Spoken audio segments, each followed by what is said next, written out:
Très bien, bon, je vous propose de démarrer. Tout d'abord, merci d'être venus très nombreux pour ce 27e Performance User Group. Aujourd'hui, on va accueillir Philippe Kerneves pour nous parler de comment ne plus ajouter de RAM à vos JVM sans savoir pourquoi, donc de la performance purement JVM assez bas niveau. Donc Philippe est directeur technique d'Octo Suisse. Il a fait le trajet pour nous, il est speaker des conférences, organisateur de la conférence Softshake en Suisse également. Donc comme d'habitude, il va vous parler. Puis ensuite, il y aura du temps pour les questions-réponses et un pot offert par Octo. Vous pourrez continuer à lui poser des questions ou à parler des sujets qui vous intéressent. Je me permets le petit message du sponsor Octo. Si ce dont on vous parle vous intéresse, sachez qu'on recrute. Donc n'hésitez pas à venir nous en parler. Au sujet du Perfug, on cherche également des speakers pour les prochaines sessions ou des gens qui ont des idées de speakers. Donc là encore, si vous avez des idées, n'hésitez pas à venir me voir ou à venir voir Borémy qui vient de rentrer dans la salle si vous avez des idées. Et enfin, dernier message, c'est le dernier Perfug de l'année. Il n'y en aura pas fin décembre. Donc je vous dis à tous bonne fête de fin d'année et je vous donne rendez-vous le 18 janvier pour un prochain Perfug qui lui sera consacré à comment tester et optimiser les performances d'un SI. On fera un petit peu de code, mais à plus haut niveau avec plusieurs applications. Voilà, j'ai assez parlé. Je vais laisser la parole à Philippe pour qu'il rentre dans le détail de la JVM. Merci. Bon, c'est bon, j'ai le micro. Bonsoir à tous.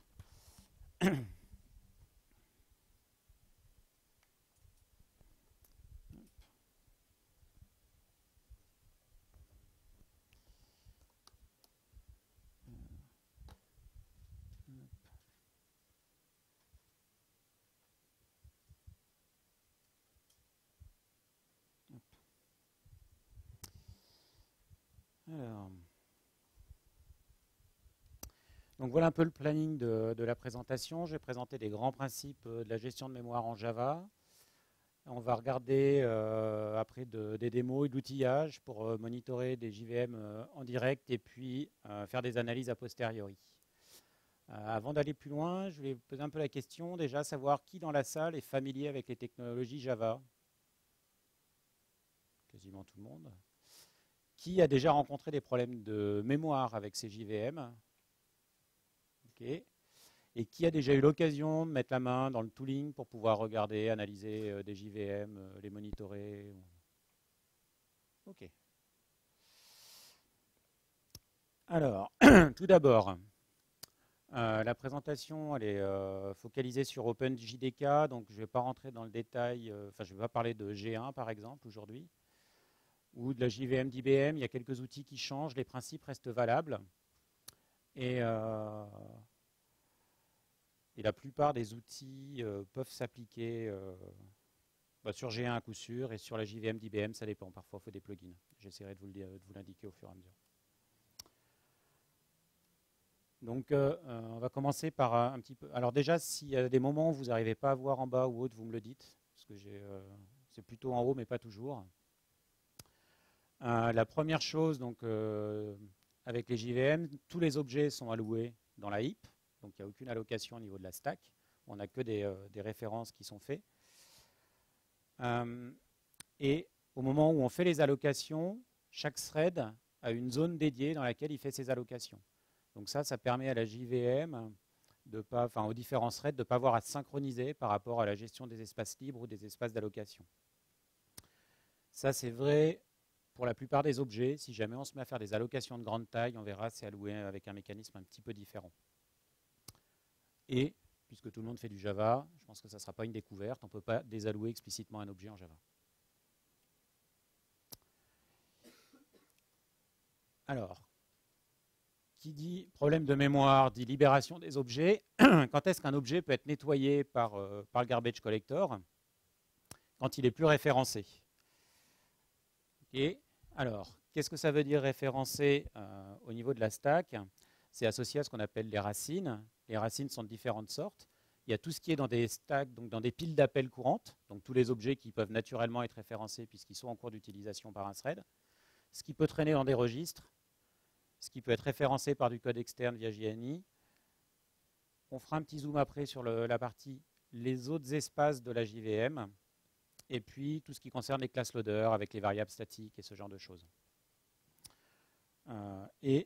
Java n'utilise pas de mécanisme de compteur de référence, donc je ne sais pas si c'est clair pour tout le monde, mais quand on parle de fuite mémoire en Java, c'est forcément un problème dans du code qui à un moment garde des références qu'il n'est pas censé garder. On n'a pas de fuite mémoire qu'on peut le rencontrer par exemple avec les navigateurs, avec du DOM et puis du JavaScript, où de temps en temps on a des graphes d'objets qui s'autoréférencent et puis qui, même s'ils sont plus atteignables, plus utilisables, se retrouvent quand même à être coincés dans la mémoire. En Java, le mécanisme du GC fait que s'il y a fuite mémoire, c'est qu'il y a forcément une référence qui traîne quelque part et que l'objet ne peut réellement pas être désalloué. Quand on parle de références, c'est les références fortes, donc celles qu'on a l'habitude de manipuler dans le code, hein, où on a une référence sur un objet, mais il y a aussi d'autres variantes de références dans le code Java, donc tout ce qui concerne le package qu'indiquait le package ref dans le JDK, avec des soft références, des weak références ou des phantom références. Ça parle à tout le monde ce type d'objet ou pas? C'est des références qui sont principalement utilisées par des frameworks de cache. Donc c'est bien plus il vaut mieux passer par des frameworks de plus haut niveau qui manipulent ce genre d'objets que de les allouer soi-même. Mais le principe étant de pouvoir par exemple faire des caches et in fine, si jamais la JVM a vraiment besoin de mémoire, d'être capable d'en libérer. Il y a différents mécanismes qui sont derrière. Toutes les JVM du moment, que ce soit G1 ou celle d'IBM. La JVM d'IBM, ça doit être un peu plus tard, ça doit être à partir de la 5 ou de la 6, fonctionne maintenant avec une hypothèse générationnelle qui est que les objets ont d'autant plus de chances de pouvoir être libérés qu'ils viennent d'être alloués il n'y a pas longtemps. Donc en particulier, tous ceux que vous allez allouer, j'en sais rien, si vous travaillez dans une boucle, dans le corps d'une méthode, il y a bien plus de chances qu'un de ces objets-là puisse être désalloué qu'un objet qui a été alloué il y a 1 heure et qu'on n'a jamais réussi à libérer depuis 1 heure. Donc tout ce que je vais vous montrer derrière part de ce principe-là et va essayer de libérer au plus tôt tous les objets qu'on peut avant de les garder plus longtemps. Pourquoi on s'appuie sur ce mécanisme-là? Les JVM grossissent de plus en plus. Et être capable, à chaque fois qu'on a besoin de libérer de la mémoire, avoir besoin de parcourir la totalité de la mémoire pour savoir ce qu'il faut libérer, c'est trop coûteux en temps et ça impose des pauses aux JVM qui sont trop grosses. Donc pour pouvoir diminuer ce temps-là, on essaye de se focaliser et de faire qu'une partie du boulot en essayant de gratter là où ça fait, on est le plus efficace.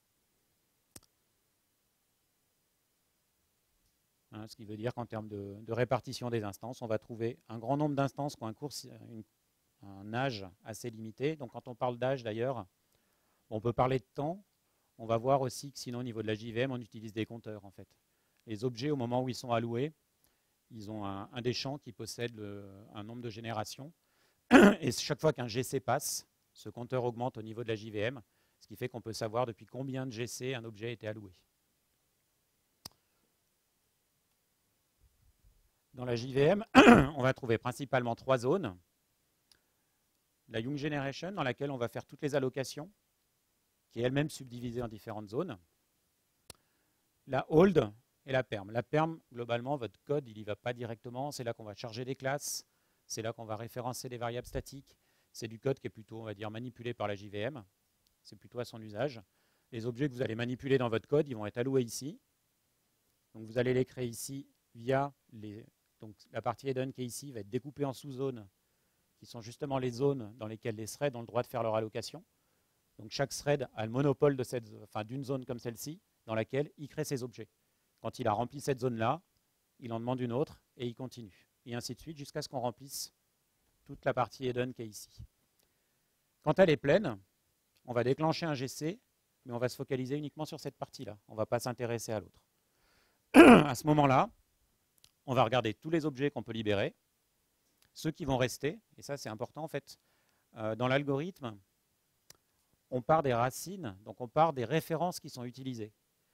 Donc en fait, ce qui va être coûteux, c'est de parcourir le graphe des objets qui sont utilisés. Donc en fait, un objet que vous allez allouer et qui sera déréférencé tout de suite ne coûtera rien au moment du GC. Donc allouer des objets à très courte durée de vie, ça peut provoquer un GC plus rapide. Par contre, au moment où le GC passe, ça ne coûte rien en plus. Ce qui va coûter, c'est de parcourir les objets qui restent. À ce moment-là, donc on va essayer ici de tirer le graphe, on va identifier les objets qui restent, et les objets vont être recopiés. Donc là, on duplique la mémoire, hein, on recopie la mémoire, ce n'est pas les références qui restent, les objets sont déplacés quand le GC passe, et on les recopie dans les espaces qui sont Survivor 1 ou Survivor 2, ici, où à chaque GC, il y en a toujours un qui est vide, ce qui fait qu'au moment où un GC passe, on va déplacer les survivants ici, on va regarder aussi ceux qui méritent de survivre dans cette partie-là, et on va aussi les déplacer en face. Cette façon de faire permet entre autres, on parle toujours de GC qui font des copies pour déplacer la mémoire, permet de diminuer dans toute cette zone-là les problématiques de fragmentation. Parce que quand est-ce qu'un GC passe? Ça peut être parce qu'on n'a plus assez d'espace libre, mais ça peut être aussi parce qu'on a des problèmes de fragmentation au niveau de la mémoire de la RAM, de la JVM, et qu'en fait, on n'a juste pas l'espace continu disponible pour l'allocation qu'on veut faire.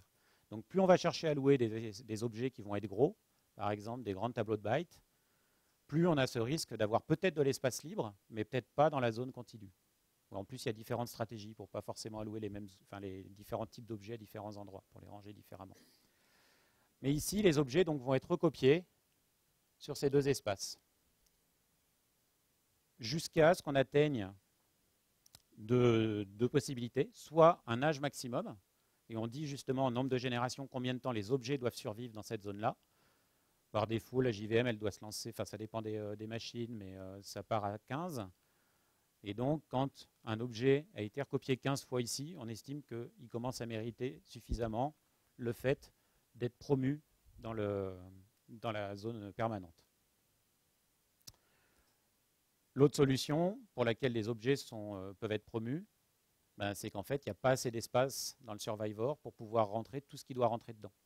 Donc, par exemple, on a trop d'objets qui ont survécu ici et ils n'arrivent pas à rentrer là. Et auquel cas, on verra, ça peut être un souci sur la JVM, les objets finissent ici, dans la zone ténurde, où ils vont rester jusqu'à ce qu'ils soient finalement désalloués. On voit aussi les espaces virtuels qui sont à droite. Ça peut être l'espace que la JVM a déjà prévu d'utiliser, mais qu'elle n'a volontairement pas choisi d'utiliser dynamiquement en fait, pour les objets. Donc c'est la partie dans laquelle elle peut se retailler. Et elle va avoir tendance, on va voir, les JVM ont beaucoup d'adaptations aujourd'hui au runtime, en fonction de la façon dont la mémoire est consommée à un instant donné. Et elles vont jouer sur cette taille-là, avec l'idée que si on n'a pas besoin de beaucoup de mémoire, il vaut mieux diminuer les espaces pour avoir des GC qui vont passer plus souvent, mais qui vont être beaucoup plus courts, que d'avoir des gros espaces mémoire dans lesquels on va avoir moins de GC, mais alors par contre qui vont être particulièrement coûteux avec des temps de pause pour l'ensemble de la JVM. Donc ça, c'est la partie sur laquelle la JVM va jouer. Donc avec la dernière animation, les objets finissent dans la ténurde.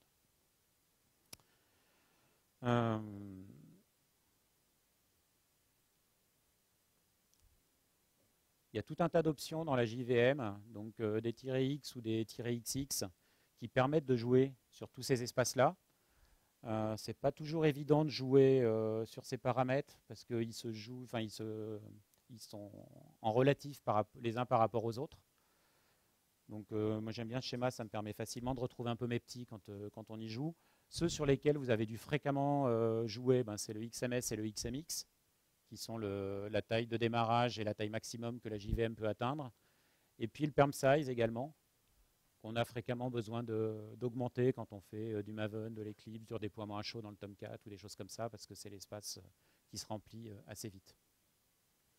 Mais en dehors de ça, on va être capable, entre autres, de jouer sur le new size et le max new size, pour pouvoir choisir la proportion qu'on veut mettre justement pour cette zone initiale dans laquelle on fait les allocations et les survivors sont, et pour ensuite les promouvoir. Il y en a encore plein d'autres, des paramètres, pour jouer ensuite sur les ratios des deux survivors, et ainsi de suite. Là, c'est les principaux.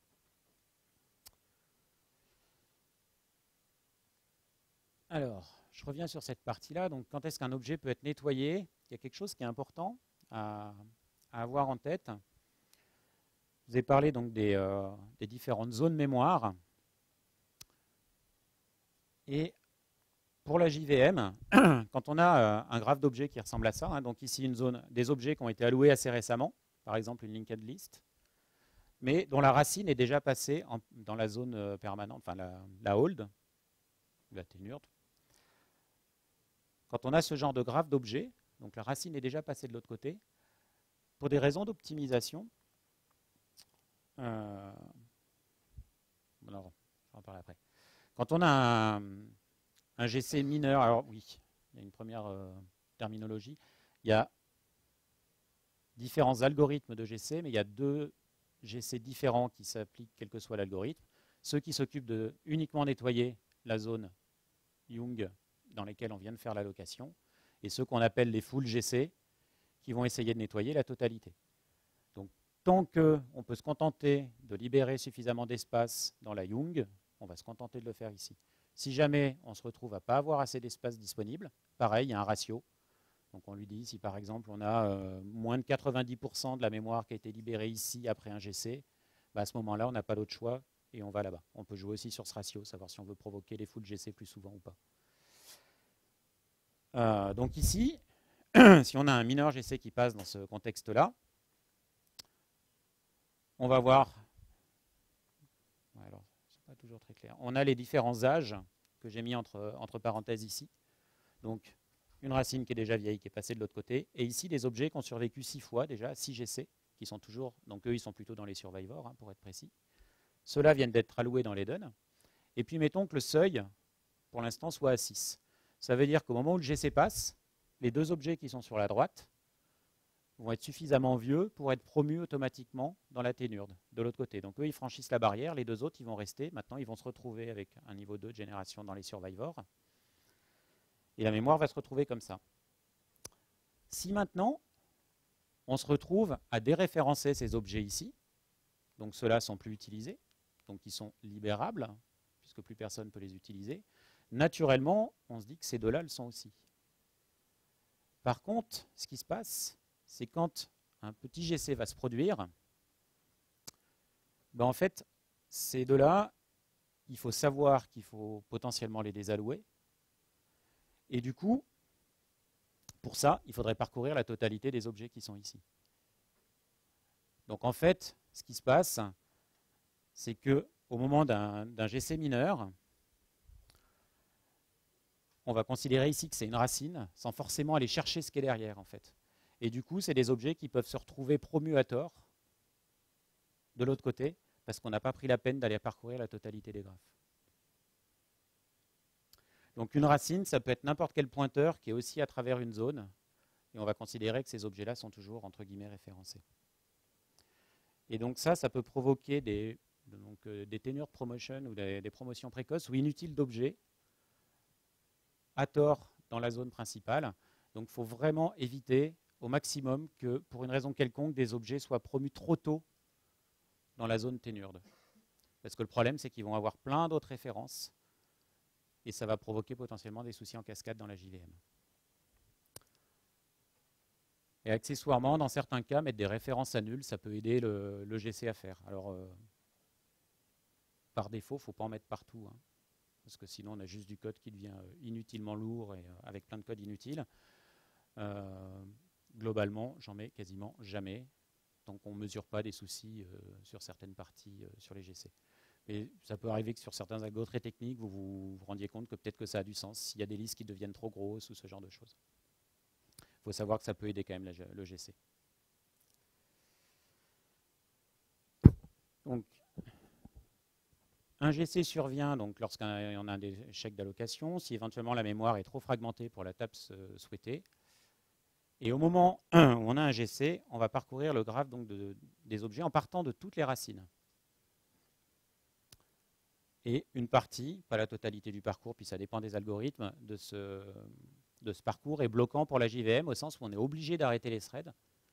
Donc toute la JVM fait une pause pour qu'on puisse faire un certain nombre de manipulations dans le GC. Donc c'est ce qu'on voit de façon flagrante quand on fait des full GC, où on a des temps de pause importants, et on peut voir du coup une application web qui ne répond plus pendant quelques secondes, voire quelques dizaines de secondes, voire, comme j'ai eu l'occasion de le voir de temps en temps, de l'ordre de la minute. Donc il y a quelque chose qui est particulièrement important à ce moment-là, qui est vrai tout le temps, mais qui est vrai en particulier sur les GC. Il faut absolument que les JVM soient jamais swappés. Parce que si on se retrouve à avoir certains espaces de la mémoire qui n'ont pas été utilisés depuis un bon moment, que l'OS a décidé de swapper, et que dans ce parcours de graphe, on a besoin de passer dans ces espaces-là, ben, tout le temps d'accès d'IO sur le swap va être en fait bloquant pour la totalité de la JVM. Donc vraiment quelque chose d'important, les JVM, pour faire en sorte qu'elles ne swappent pas. D'où l'intérêt d'essayer de travailler sur l'espace mémoire pour avoir des espaces mémoire suffisamment petits, enfin des JVM suffisamment petites pour ne pas avoir de souci d'allocation et de swap.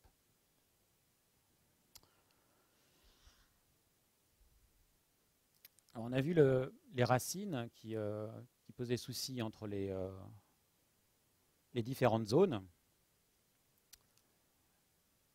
Donc, vu d'un espace mémoire, les références depuis les autres sont considérées comme des racines. Et si, pour un Young, on a besoin de parcourir la totalité de ces références, ben, c'est trop long en fait. On a dit on essaye d'allouer juste, enfin de travailler sur ce petit espace mémoire pour être le plus efficace possible, le plus rapide possible. Donc, il faut éviter de parcourir la totalité du graphe, ce qui serait trop coûteux.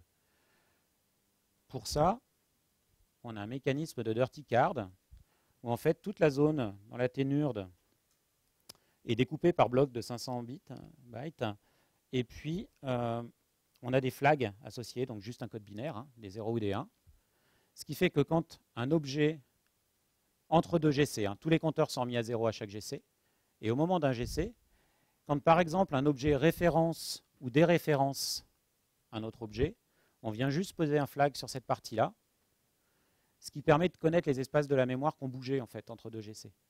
Et au moment où on va avoir le GC qui va passer, on va pouvoir se focaliser uniquement sur ces cartes-là et pas avoir besoin de parcourir la totalité de la mémoire. Donc on va regarder potentiellement, on va trouver d'autres objets qui sont alloués potentiellement dans cette zone-là. Donc on va devoir en parcourir plusieurs, mais on va se focaliser juste sur 500 bytes, 500 octets, au lieu de travailler sur la totalité.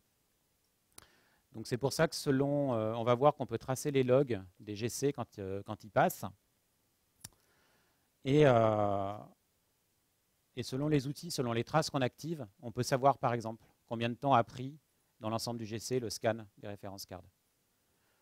Et ça a aussi une influence, c'est que plus cette zone-là va être grande, plus potentiellement il y aura d'espaces, enfin de références qui vont venir sur cet espace-là. Et en fait, ce que ça veut dire, c'est que la taille de la ténurde a une influence directe sur le temps de collection de l'espace d'allocation du Young. Donc des fois, on peut se dire, ben, je garde une petite Young, mais je vais pouvoir rajouter de l'autre côté plus d'espace parce que ben, ça ne va pas forcément pénaliser ça. En fait, ce n'est pas vrai. On a besoin de scanner les racines qui sont dans les espaces de la ténurde pour pouvoir faire le GC, le Young GC.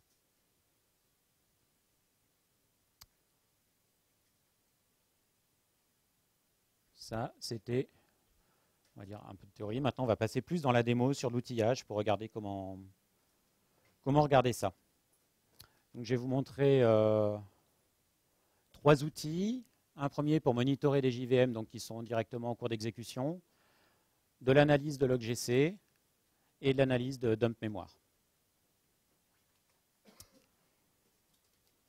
Donc pour ça, je vais utiliser VisualVM. Je ne sais pas, qui a déjà lancé JConsole ou VisualVM à la salle? Tout le monde? Presque, la moitié. Ici, je vous ai rappelé un petit bout de code qui permet de le faire sur des JVM distantes. C'est assez facile de le faire quand on est en direct parce que le process est directement détecté, mais avec ça, ça permet de se connecter à distance. Et puis, alors, hop, je démarre un Tomcat. Je démarre mon VisualVM, donc il vient soit packagé, il y a JVisualVM qui est packagé avec le JDK, ou sinon il y a VisualVM qui peut être téléchargé à part, c'est un projet open source. Ici, je me branche sur un Tomcat qui est en local, donc qui apparaît spontanément ici.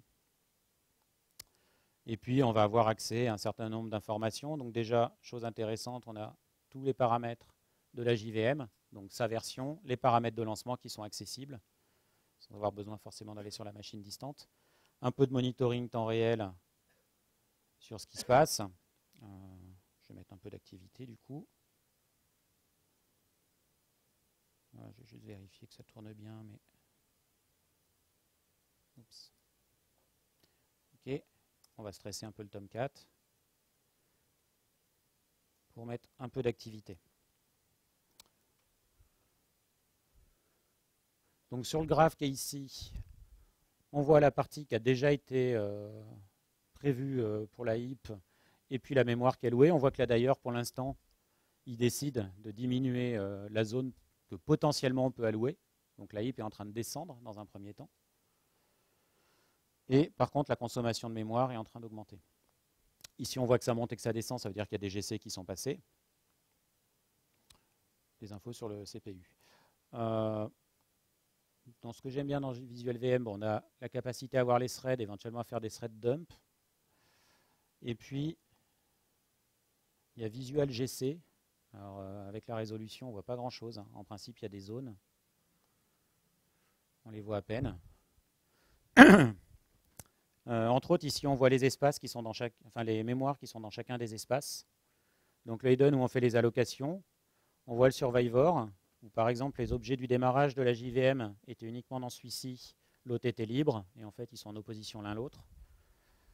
Et puis les espaces de la old-gen qui fait que grossir. Là. Sur mon appli, il y a une fuite mémoire dans celle-là, donc la mémoire fait que grossir, elle n'est pas désallouée.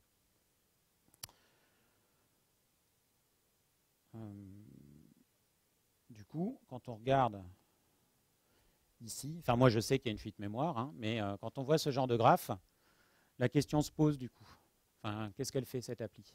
Et ce genre d'outil, c'est bien quand on est en train de regarder ce qui se passe, donc on s'en sert régulièrement pour avoir une petite idée de l'état de la JVM, ce qui se passe dedans, mais ça ne permet pas de savoir ce qui s'est passé cette nuit, ça ne permet pas de savoir ce qui s'est passé il y a 1 heure quand on nous a finalement appelé parce qu'il y avait un souci sur la JVM.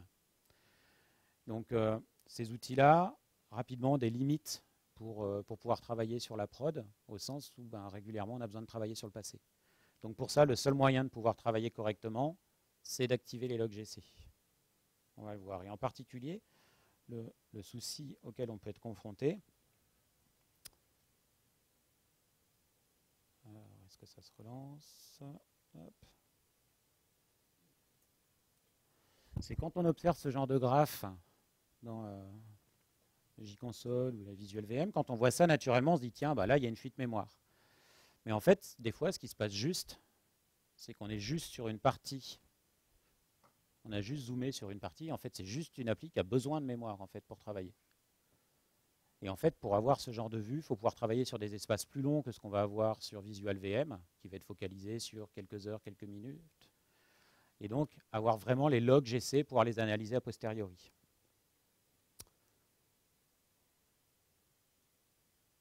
Pour ça, il y a des flags de log. Qui les a déjà activés sur une VM en prod? Ok.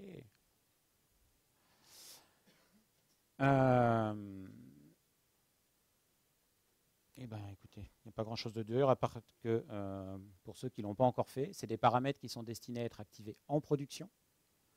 Donc, ce n'est pas des choses qui sont réservées aux activités de développement. Donc, s'il y a une seule chose à faire demain sur le paramétrage de vos JVM, c'est d'activer ce genre de flag. Ça ne crée pas d'overhead, les fichiers sont assez raisonnables en termes de taille. Et ensuite, on peut les analyser avec 2 outils. Un ici qui est fourni par HP, qui est HP Meter, ou HP Meter, qui est gratuit, qui est un peu plus limité, ou un autre outil qui est payant. Si vous avez des problèmes d'espace mémoire, ça vaut le coup. C'est celui que je vais utiliser ce soir pour faire les démos. C'est Sensum. Et la licence est un peu chère, mais si vraiment vous avez des soucis de mémoire, ça vaut le coup.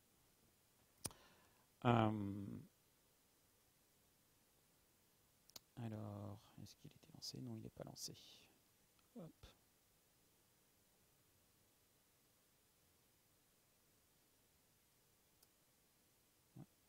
Il me rappelle d'ailleurs que la licence ne va pas tarder à expirer. Ce qu'on peut commencer à faire, c'est d'aller regarder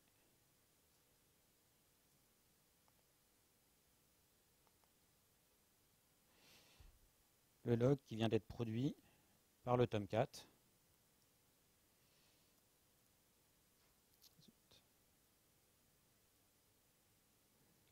Donc c'est justement des paramètres que j'ai activés sur mon Tomcat. Ce qui fait que ici, on va trouver tous les logs. J'ai fait en sorte que ça soit un fichier tournant, ce qui fait qu'à chaque redémarrage de la JVM, il me recrée un fichier de log GC à côté. On peut les récupérer en cours d'écriture pendant la prod, donc on n'est pas obligé d'arrêter la JVM pour le faire, enfin on les duplique dans ce cas-là, et on peut les analyser. Et si on charge ce fichier-là, l'avantage de Sensum, c'est qu'il fait déjà des premiers... Ah, c'est pas lisible, mais je ne vais pas pouvoir faire beaucoup mieux.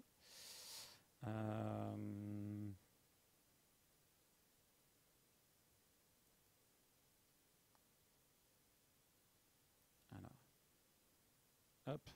En particulier, il va vous notifier si jamais il vous manque certains flags qui sont vraiment importants pour lui, puis il va vous mettre sur la prochaine JVM, par exemple, on verra, il m'en manque un. Donc il met un bon flag rouge pour expliquer le souci qu'on peut avoir. Et il va fournir un premier rapport de plus haut niveau. Il faut que je redescende pour pouvoir... Voilà. C'était celui-là. On va pouvoir ensuite avoir des informations. Donc là, c'est vraiment résumé très haut niveau. Et ici, d'ailleurs, c'est intéressant. Il signale aussi, je ne l'ai pas signalé jusque-là, mais c'est une mauvaise idée d'appeler explicitement le GC, sauf si vraiment vous êtes certain de ce que vous faites. Par exemple, vous savez que vous avez un gros batch de nuit, quelque chose comme ça qui a tourné dans la JVM, il n'y a pas d'utilisateur connecté. Après le batch, pourquoi pas faire un GC explicite? Ça reste quand même vraiment anecdotique. C'est une bien meilleure idée globalement de laisser la JVM décider quand est-ce qu'elle a envie de faire des GC. Et en particulier, les call to system GC, donc c'est celui qui est ici, sont repérés dans les logs GC avec un log particulier, ce qui fait qu'il est capable de vous notifier. Il y a un autre cas aussi où le système GC est appelé sans que vous le fassiez explicitement. Ça, c'est le truc qui est assez... Si par exemple vous faites du JMX, quand le serveur JMX démarre, il démarre aussi un serveur IOP. Et dès qu'il y a l'IOP, par défaut, toutes les minutes, toutes les heures, je crois, par défaut, du coup, il y a un full GC qui est exécuté automatiquement. Donc, vous êtes super content de votre tuning. Globalement, la JVM se porte bien. Et puis, bing, toutes les heures, vous avez un full GC qui passe. Donc ça, ça peut se tuner. Il y a deux paramètres, soit pour désactiver ces GC automatiques, soit pour repousser, genre une fois tous les mois, la durée d'exécution du GC pour ceux qui OP. La raison, c'est qu'à la base, c'est pour être certain que votre JVM ne garderait pas dans la ténurde des objets qui ne seraient plus utilisés et qui pourrait garder des références sur une autre JVM distante en l'empêchant, elle, de désallouer des objets. Et donc, du coup, l'approche qui est faite, c'est que dès qu'on démarre un serveur IOP, il veut s'assurer qu'on passe bien partout pour déréférencer tout ce qui ne serait pas utilisé. Mais quand vous avez juste démarré un serveur JMX en local, pour vous, c'est un peu dommage comme effet de bord, quoi. Donc ça, c'est une bonne pratique de vérifier qu'il n'y en a pas qui traînent, ou en tout cas que vous êtes capable de les expliquer. Ici, il y a un petit message en disant qu'il a repéré qu'il y avait des temps de pause trop importantes au niveau du kernel au moment des GC. Bon, la durée aussi. Hein. Bon, là, il met un gros warning en disant que 2 minutes, enfin 3 minutes, c'est un petit peu court pour pouvoir extrapoler des choses sur une analyse de log. Et puis après, on va trouver des graphes sur... on va retrouver le graphe qu'on avait tout à l'heure, donc mémoire avant et après GC. Donc ici, chaque point, il y a 2 points pour chaque GC, un point noir pour l'espace mémoire au moment où le GC a été déclenché, les points bleus, l'espace mémoire après que le GC soit passé. Non, je dis des bêtises. Sur celui-là, c'est que la heap after GC. Par contre, il y a la heap size, donc ce qui était disponible, et puis ce qui reste après le GC. Et on a la même chose pour avant les GC. On a la même chose sur la ténurde. On a des stats aussi sur le taux d'allocation, savoir quelle est la quantité de mémoire donc ramenée en quantité, quelle est la quantité de mémoire que votre JVM a allouée sur la période. Donc ça va vous permettre, vous devez retrouver les pics d'allocation, mais si jamais vous trouvez des pics d'allocation qui ne sont pas en phase avec ce que vous pensez comme activité naturelle de l'application, c'est un peu bizarre. Donc ça va vous donner des pistes pour pouvoir investiguer des choses. Et c'est peut-être certaines parties de vos algos qui sont mal codées, qui allouent trop d'objets. Voilà. Donc c'est intéressant de confronter ces taux d'allocation avec, celui-là c'est le taux, avant on voyait la quantité allouée tout court, avec vos pics d'activité pour voir si ça correspond à ce que vous pensez avoir. On va pas tout passer en revue. Il y a celui-là évidemment qui va être assez intéressant puisque c'est de savoir combien de temps le GC a pris pour pouvoir s'exécuter. Il y a 2 codes couleurs, je ne sais pas si vous arrivez à distinguer. Il y a du bleu pour les Young et puis il y a du noir pour les foules. Qu'est-ce qu'on va trouver? Une répartition. Alors ici, il n'y en a que 2. Si j'avais fait, par exemple, dans l'interface de Visual VM un GC explicite, on aurait eu un système GC qui sera apparu ici et on aurait vu une 3e colonne apparaître en donnant les causes. Ici, c'est la répartition du coup entre les Young et les foules. Celui-là est un peu plus intéressant aussi. Je vais essayer de zoomer un coup.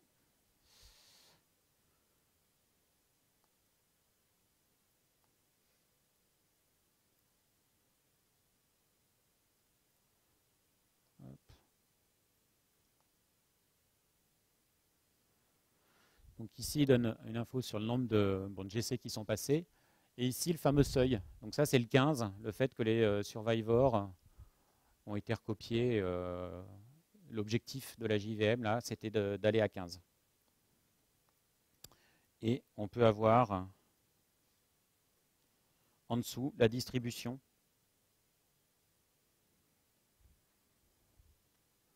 des objets, voir comment c'était réparti en fait sur les différentes générations.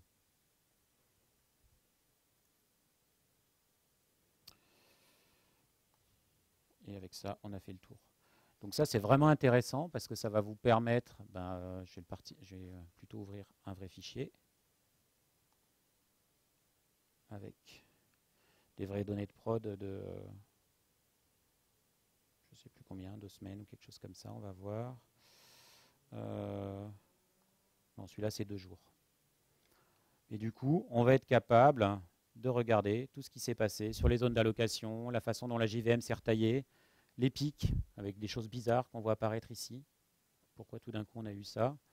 On voit bien par contre des moments d'allocation sur des plages de journée versus des plages de nuit où tout d'un coup l'application ne fait plus rien. Et là, on va être capable de diagnostiquer et puis éventuellement de zoomer donc, sur des parties plus importantes, y compris quand on n'était pas connecté dessus. Pareil sur les pics d'allocation. Voilà pour la partie Sensum.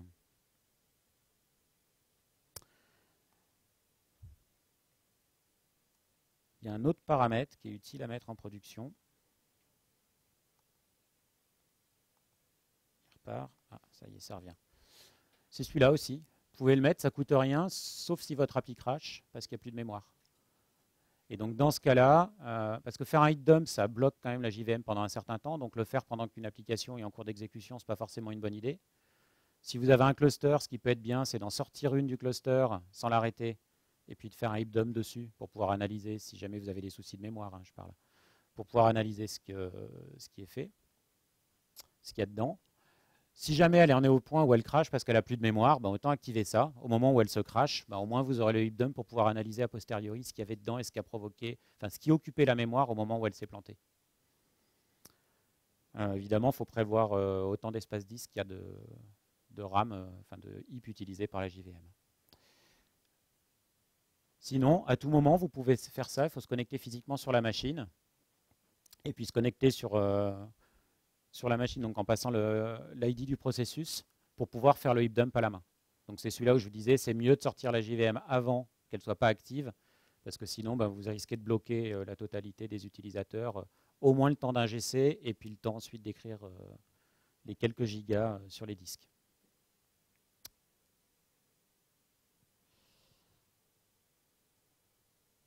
Après cette partie-là, je vais vous présenter Memory Analyzer. Qui a déjà eu l'occasion d'utiliser Eclipse Memory Analyzer? Ok. Donc là, à l'instant, je vous parlais de heap dump. Maintenant, une fois qu'on a ces fichiers, je vais vous présenter les outils, un outil qui permet d'analyser ces fichiers et puis de regarder ce qui se passe dans la JVM. Parce que jusque-là, on voyait tout ça en boîte noire. On voit la mémoire qui gonfle, mais ça ne permet pas de répondre à la question pourquoi ça gonfle, qu'est-ce qu'il y a dedans.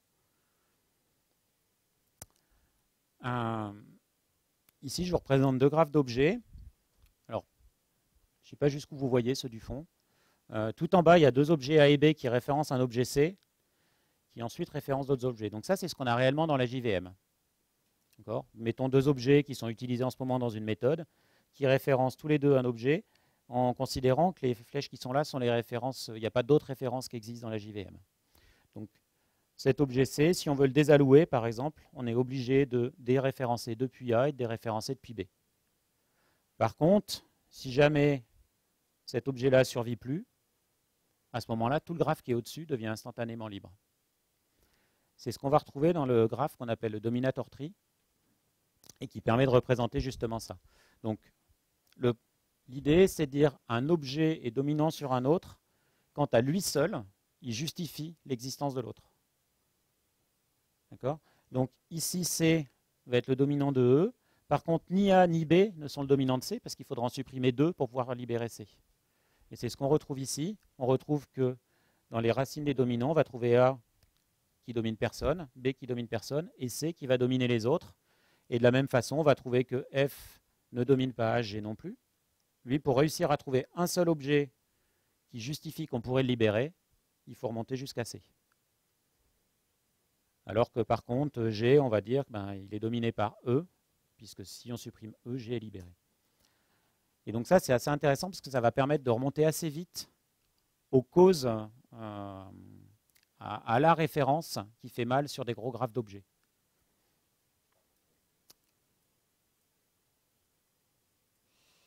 Alors, hop.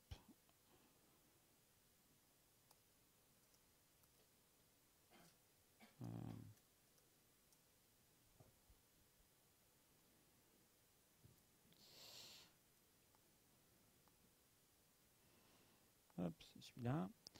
Alors, donc je vous ai dit, les fichiers de dump, ils occupent à peu près la même taille que la heap d'origine.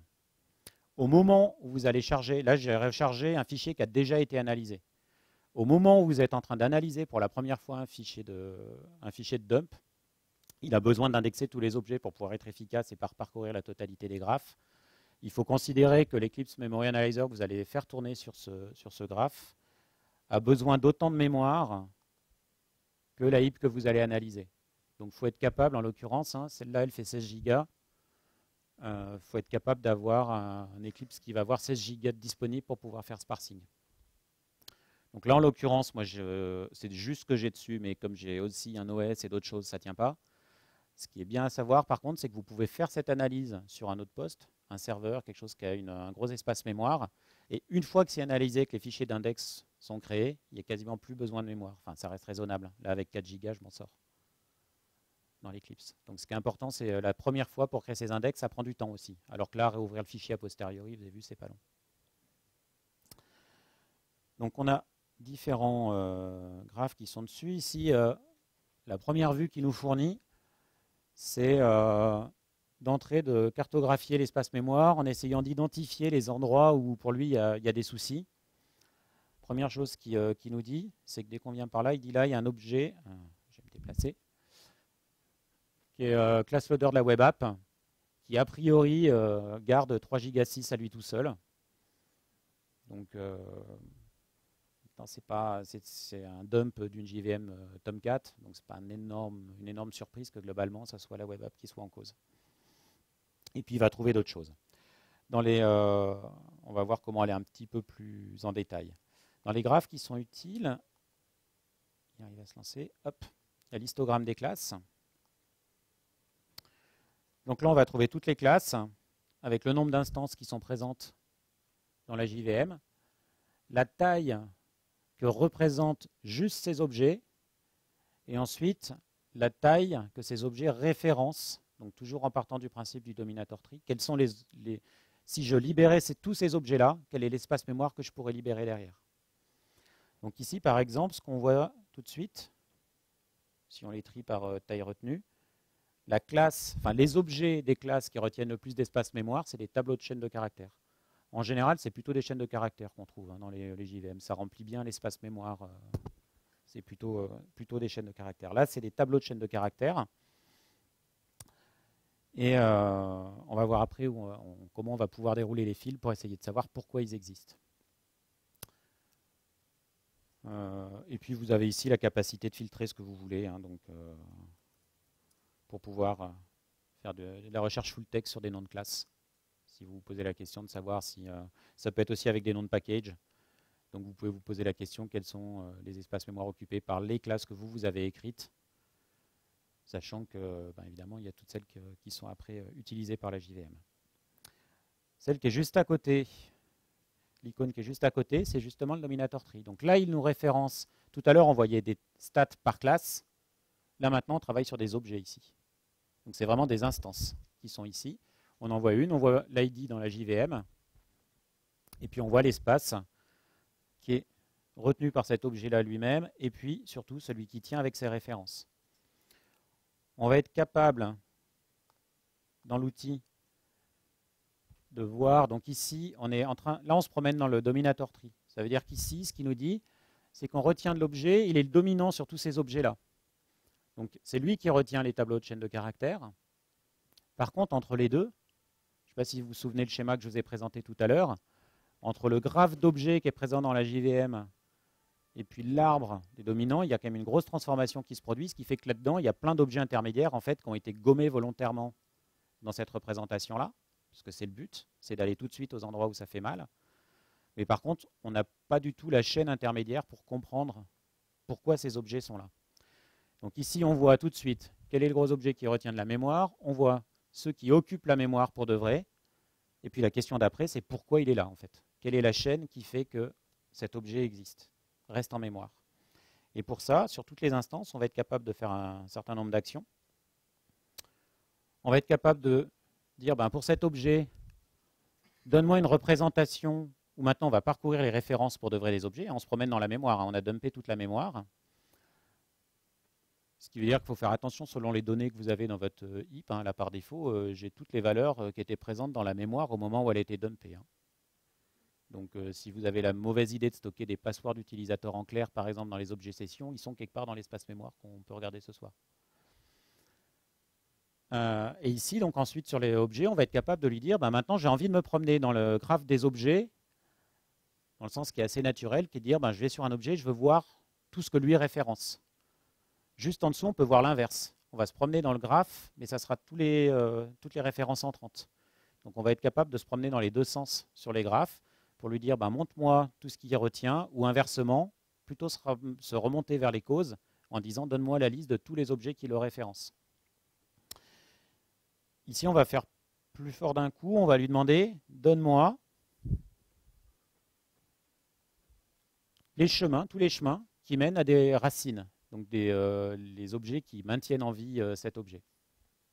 Et forcément, on va trouver le class loader dans ce chemin, puisque c'est lui qui est le dominateur. On peut lui demander pour toutes les références, on peut aussi lui demander d'exclure les weak, les soft, les fantômes références, les autres références faibles dont je vous parlais tout à l'heure dessus, en considérant, ça dépend des cas, qu'elles ne sont pas forcément importantes au sens où elles sont censées libérer de la mémoire si vraiment on en a besoin. On ne va pas se poser de questions, on lui demande avec toutes les références. Et donc, quand on descend là sur ce graphe, on se rapproche des racines. Donc ici, on voit que le tableau d'objets existe parce qu'il est référencé, on le voit tout de suite, dans un objet Lucene, que c'est retenu dans une hashmap, qui est en fait un sous-objet d'une weak hashmap, donc classiquement utilisé pour du cache ou des choses comme ça. Et on finit par arriver sur un objet ici qui est plus bas, on ne le voit pas forcément très bien, mais on a le nom de la classe, comme si en plus de l'open source, on peut aller voir la classe. Et puis en fait, quand on regarde le code, c'est que c'est vraiment c'est l'index Lucene en fait, qui est utilisé dans l'appli. Donc là, c'est le problème sous-jacent qui est derrière, c'est que l'appli, elle manipule un gros index Lucene qui est chargé en mémoire, et que à moins de diminuer la quantité de documents indexés ou la façon de l'indexer, on ne pourra pas libérer de la mémoire, c'est de l'espace qui est utilisé par Lucene, et le moteur Lucene, on en a besoin dans l'appli. D'accord ? Là, je vous fais le résumé. Évidemment, il faut aller voir un peu le code source pour se poser la question, parce que si on n'est pas committer Lucene, on ne sait pas exactement ce que font ces classes. Donc sur celui-là, on peut se dire, de toute façon, c'est peut-être quelque chose dont l'appli a réellement besoin. Je ne vais pas avoir beaucoup de marge de manœuvre. On peut aller voir le suivant, par contre. Et ici, donc celui-là, on voit que c'est un store, donc un objet de cache qui est utilisé par EHCache, qui est entre autres utilisé dans la conf de l'appli pour Hibernate. Et puis on peut lui demander la même chose. Donc on peut lui demander d'aller au GC route. Sinon, ce qu'on peut aussi lui demander de faire, c'est donne-moi tous les objets que référence cet objet, juste pour aller regarder un petit peu à quoi il ressemble. En particulier, ce qu'on va être capable de faire, c'est d'aller ici, par exemple. Donc, ce memory store, en fait, il référence un objet de cache. Ce cache, il a une configuration. Et entre autres, dans la conf, on va être capable de trouver le nom du cache qui a réellement été instancié. Donc cet espace mémoire qui est consommé, je ne sais plus à combien on était juste avant, donc 200 mégas par exemple, ils sont consommés, c'est une appli qui utilise Alfresco, pour le cache de propriété des objets Alfresco. Et donc là, ça va vous permettre, ça a déjà été tuné en plus, pour diminuer la quantité de mémoire. À la base, c'était beaucoup plus gros. Ça permet de dire, voilà, si on veut jouer sur cette consommation-là, il faut qu'on aille diminuer ce cache-là. Est-ce qu'on estime que 200 mégas, par exemple, c'est quelque chose qu'on a envie de payer pour mettre ce type d'objet en paramètre? Ce qui est intéressant, du coup, c'est après de faire des allers-retours et de se dire, tiens, par exemple, on a des memory stores ici. Est-ce que c'est un problème qui est localisé sur un objet ou est-ce que c'est un peu commun à tous les autres?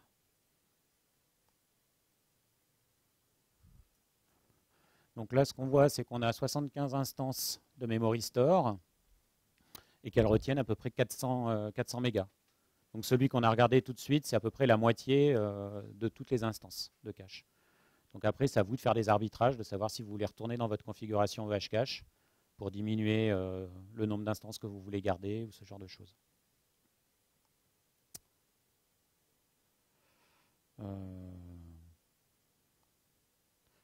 Voilà. Ça, c'est le principal navigation qu'on peut faire avec l'analyseur de mémoire pour pouvoir analyser ces fichiers de log une fois que vous les avez. Donc vraiment important, si vous voulez pouvoir faire ce genre de diagnostic, pensez à activer soit le out of memory, soit faire des dumps à l'occasion. Si vous êtes en fin de journée, même sans avoir de problème de mémoire, si vous trouvez que vous avez tendance à mettre déjà trop de mémoire à vos JVM, en fin de journée, à la fin de la plage d'ouverture, vous pouvez lancer la commande pour faire le dump de mémoire. Je vous dis, c'est pas terrible de faire ça en journée, mais enfin, c'est quand même quelque chose qui prend de l'ordre de 10 secondes à 1 minute selon les tailles de vos JVM. Donc en fin de journée, ça peut être acceptable de faire une pause de ce type-là pour pouvoir ensuite faire ce genre de diagnostic sur vos instances de prod. Parce que le problème de cache, c'est des choses que vous aurez du mal à voir sans faire réellement vieillir vos JVM dans la durée.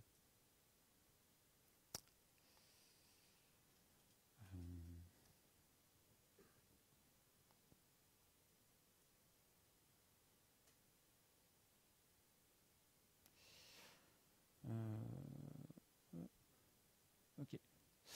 Donc, j'arrive sur mon dernier slide. Quelque chose qui est important, faites pas d'optimisation a priori sur les JVM. Ça vaut vraiment le coup de les faire a posteriori, donc de mesurer avec les logs GC, avec l'analyse de mémoire, ce qui se passe dans vos JVM et de faire vos analyses, de faire des actions correctives qu'a posteriori en mesurant des choses. Donc grâce au GC log, vous allez être capable de mesurer si sur une release, par exemple, vous avez fondamentalement changé le comportement ou pas de votre JVM en prod. Si ce n'est pas le cas, à la rigueur d'annuler vos corrections qui sont dessus. Donc vraiment, faites des mesures. Et pour la prod, la principale mesure, c'est les logs GC. Remettez vos habitudes en question. En particulier, il y a, les JVM évoluent. Et il y a un paramètre qui est déconseillé maintenant. C'est le XMS égale XMX, qui est un grand classique. Parce que pendant longtemps, les JVM avaient pas mal d'overhead quand elles se retaillaient. Et donc, pour éviter qu'elles se retaillent inutilement, on se disait, tout de suite, je sais ce que j'ai besoin, parce qu'empiriquement, on l'a constaté en production, dans nos tests sur les différents environnements. Donc, on démarre tout de suite en XMS égale XMX. Et le défaut que ça a, c'est que ça permet du coup pas à la JVM de se diminuer, de se retailler en plus petit quand il n'y a pas besoin de mémoire. Et donc, ça va l'empêcher de faire de l'optimisation en travaillant sur des zones plus petites.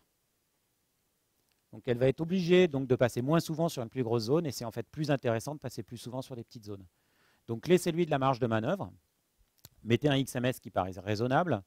Là, je vous montre un DOM de JVM où la JVM, quand elle se pose à peu près en production, elle tourne à 15-16 gigas en journée. Ça ne sert à rien de la faire démarrer à 256 mégas. Donc on va quand même la retailler plein de fois dès qu'on va commencer à démarrer. Dans l'absolu, ce n'est pas très grave. Rien n'empêche de la faire démarrer à 4 gigas, 8 gigas, et puis de laisser autant d'espace disponible. Ça a deux intérêts, donc optimiser déjà ce qui se passe. Et puis ensuite, dans les logs GC, vous allez voir en fait quand est-ce que votre appli elle se rapproche réellement du XMX. Parce que sinon, vous aurez du mal à savoir en fait quand on est en haut.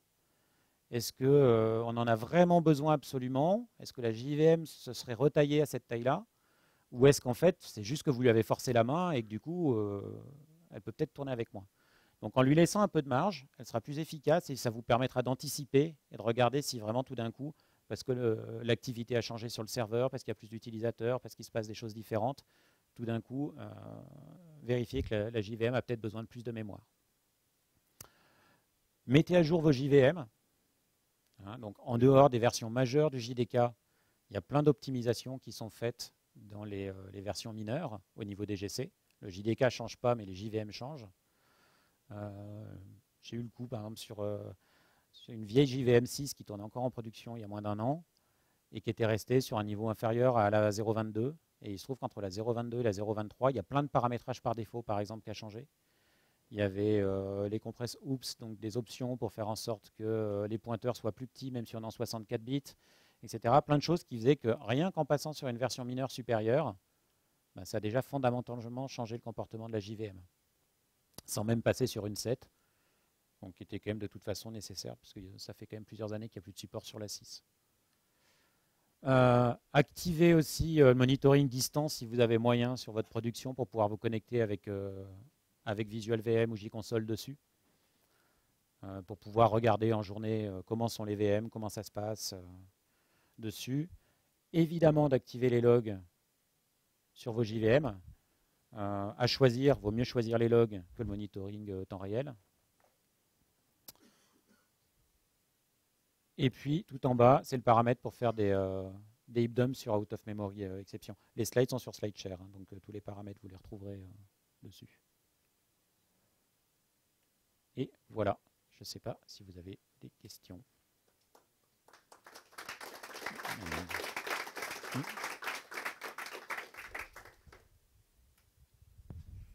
Oui. Ah. J'ai une question assez basique. Ça Ouais, marche ou pas? Ouais, ça a l'air bon. C'est surtout pour que ça soit enregistré. Ok, j'ai une question basique. Comment déterminer le meilleur paramètre XMX pour une application? Alors, par défaut, mettez-en pas. Enfin, ce qui est important, c'est que par défaut, je l'ai pas remis aussi, selon les équipes qui se sont succédées, il y a des paramètres qui sont retrouvés configurés en production. Il n'y a plus personne qui sait pourquoi ils sont là. J'en ai trouvé des traits divers sur le nombre de threads. On met un parallèle GC, on lui force la main pour mettre des nombres de threads, etc. On a plein de paramètres qui sont bizarres. Il n'y a plus personne qui sait pourquoi et personne qui ose y toucher. Par défaut, mettez pas de paramètres. Le premier à mettre, c'est peut-être le XMX, pour s'assurer que du coup, on ne va pas avoir d'effet de bord à embêter l'OS ou autre. Celui-là, par faire des tests de perf, regarder ce qui se passe dans un environnement d'intégration, de test pendant une recette, ou si l'appli est déjà en prod, commencez par diminuer le XMS pour regarder où se situe l'application si elle est déjà en production, et puis le surveiller avec les logs. Mais ça dépend vraiment de ce qu'on met dans l'appli, des caches, comment ils sont remplis. D'accord. Et puis, par rapport au nombre de GC, est-ce que ça veut dire que quand il y a trop de GC, il faut augmenter le XMX dans ce cas-là ou pas? Non, en fait, il vaut mieux qu'il y ait beaucoup de GC tant que ça ne fait pas des grosses pauses. Donc ça, c'est le genre de rapport que va fournir Sensum. Il va vous dire combien de temps vous passez dans le GC, par exemple. Le chiffre qui est classiquement mis en avant, c'est de dire s'il y a moins de 5% de l'activité CPU qui est passée dans le GC et puis que vous avez des temps de pause qui correspondent à ce que vous voulez avoir, classiquement en dessous de 100 millisecondes, au moins pour les Young, il n'y a pas de raison de chercher à optimiser quoi que ce soit au niveau du GC. Peut-être que vous pouvez avoir des JVM plus petites, vous économiserez de la RAM en prod, mais en tant que tel, le GC n'est pas un souci. Donc après, c'est dès qu'on commence à aller au-dessus, dès que les JVM commencent à dépasser entre 4 et 10 gigas, rapidement, quand il y a des full GC qui partent à tort, ça peut causer des soucis. Donc il y a des algos, hein, je ne sais pas si ça vous parle, le CMS par exemple, qui est un algo qui est pas mal utilisé quand on a des grosses JVM, qui permettent d'être non bloquants, mais qui ont des défauts, c'est qu'ils ne défragmentent pas la mémoire. Parce que le GC, on le voit toujours comme étant quelque chose qui libère la mémoire, mais en fait, chaque fois qu'un GC passe, il en profite pour défragmenter aussi. Donc quand c'est un full GC, bon, il ne défragmente pas la totalité, il le fait par morceaux. Donc chaque fois qu'il passe, il choisit un petit bout de la RAM et il la déplace pour pouvoir la compacter. Et du coup, l'incidence que ça a, c'est qu'il faut bouger tous les pointeurs qui référencent ces objets-là, et du coup, pendant qu'il fait ça, il est bloquant. Donc il ne le fait pas en totalité, il le fait par morceaux. Ouais. Partir des mesures en prod pour pouvoir le voir, quoi. Ok, merci.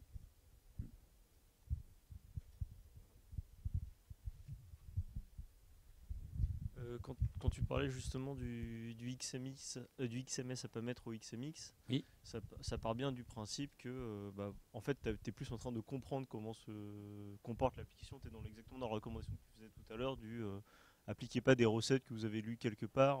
Alors celle-là, vous allez la trouver de partout parce que ça a été vrai pendant 10 ou 15 ans. C'est-à-dire que jusqu'on va dire les JVM au moins 5, retailler la JVM, c'était coûteux. Et donc du coup, si vous regardez les forums, faites gaffe aux dates, quoi.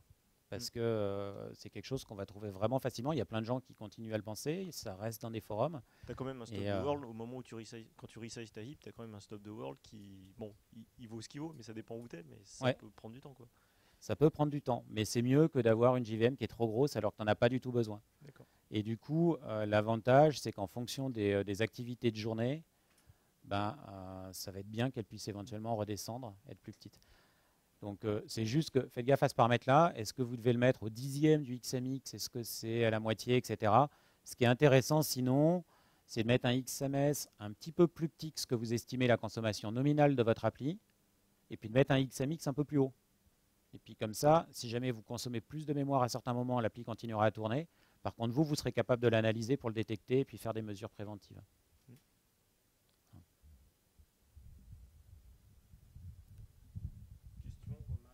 D'autres questions? Sinon, on passe à côté et on peut continuer les questions.